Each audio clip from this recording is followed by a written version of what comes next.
first time I've come to an INTAR meeting, and I suppose the first time I've agreed to come to a conference primarily to learn. And I can say I have learned immensely. It's as a person who comes from the discipline of law, which largely draws from other disciplines to see how our core concepts should be operationalized.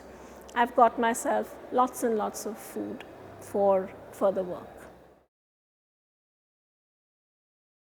Well, the CRPD has been ratified, and as far as people with disabilities are concerned, it has become quite the defining discourse.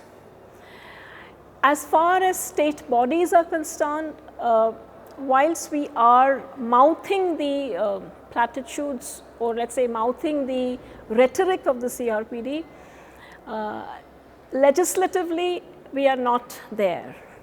But in some of our judicial decisions, we have been creatively able to use the CRPD to get pro-disability decisions.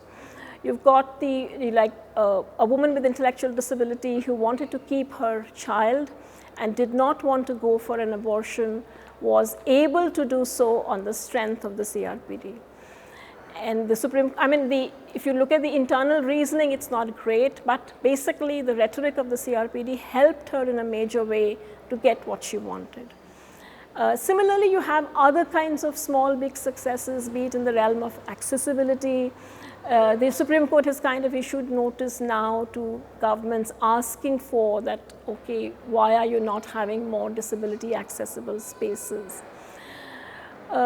When people with psychosocial disability are not being considered or are not being provided for reasonable accommodation, though we do not have a legislation in place, the CRPD itself is being used to at least set up that argument, which is sometimes working and sometimes not.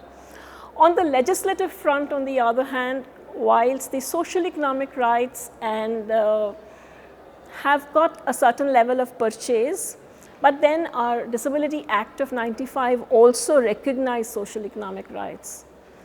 Where the CRPD has not been able to make as much of a move is in civil political rights, and that's the real challenging space.